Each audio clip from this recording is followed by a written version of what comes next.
Hello বন্ধুরা, সকলে কেমন আছো? আমিও ভালো আছি। তোমাদের আমার ব্লগ চ্যানেলে তোমাদের স্বাগত জানাই। বাবা খুব রোদ্দুর। আর তোমাদের যে টিপসটি আজ আমি দেবো সেটি হচ্ছে, যারা যারা মানে বেশিরভাগ সবার বাড়িতে সোয়াবিন রান্না করো, কিন্তু রান্না করার পরে দেখবে সোয়াবিনটা একদম শক্ত হয়ে যায়, ভালো লাগে না, টেস্টটা একদম উধাও হয়ে যায়। শক্ত হয়ে গেলে সোয়াবিন খেতে একদমই ভালো লাগে না। তো আমরা নানা রকমের ঘরোয়া উপায় দিয়ে সেটি নরম করার চেষ্টা করি, কিন্তু আমি তোমাদের একদম সহজ সরল একটি টিপস দেবো, যেটা আমি করি। সেই টিপসটি তোমাদের সাথে দেবো। তোমরা অনায়াসে একদম দারুণ টেস্টি সোয়াবিন একদম তুলতুলেভাবে খেতে পারবে। সেই টিপসটি আজ তোমাদের সামনে আমি দেবো।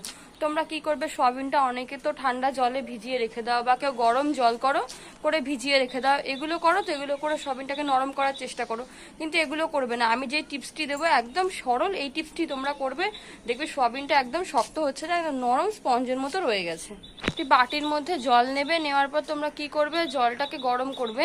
জলটা দেখবে যতক্ষণ না ফুটে আসছে, জলটা যখন ভালোভাবে ফুটবে তখন তোমরা সোয়াবিনগুলো দিয়ে দেবে। দেওয়ার পরে 1 মিনিট মতো সোয়াবিন শুদ্ধ ভালো করে ফুটিয়ে নেবে। ফুটিয়ে নেওয়ার পর তোমরা কি করবে, ওই জলটাকে চিপড়ে বা নিংড়ে ফেলে দেবে না, ঠিক আছে? জলটাকে শুদ্ধ তোমরা একটা প্লেট দিয়ে দেবে। প্লেটটা যেন উঁচু নিচু না হয়, পুরো একদম বাটিটার মাপের মতো যাতে হয়, যাতে হচ্ছে একদম মানে ঢাকনাটা ভালোভাবে থাকে, বাষ্পটা ভেতরেই থাকে, বাষ্পটা যাতে বেরোয় না যেন কখনো।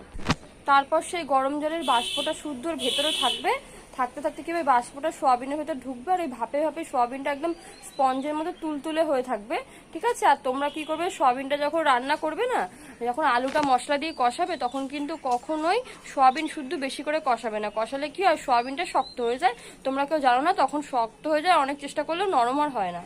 ভালো করে মশলাটা কষিয়ে নেবে, তারপরে ওই জল থেকে তুলে সোয়াবিনগুলো দিয়ে দেবে, দিয়ে ভালো করে ফুটিয়ে নেবে। তারপর তোমরা রেখে খাবে, দেখবে সোয়াবিনটা পুরো একদম নরম স্পঞ্জের মতো তুলতুলেই রয়েছে, আর শক্তও হবে না, আর খেতে খারাপও লাগবে না। তোমরা একদম সাধারণ টিপসটি করো, ভালো করে ঢেকে রাখবে। ঢেকে রাখার পরে মশলাটা কষানোর পর তারপর দিয়ে রান্না করবে। তোমরা নিজেরা দেখতে পাবে সোয়াবিনটা একদম তুলতুলে নরম রয়েছে, ঠিক আছে বন্ধুরা? আজ এইটুখানি ভিডিও, আবার পরের ভিডিওতে দেখা হবে। টাটা। ভালো লাগলে একটা লাইক দিয়ে দিও।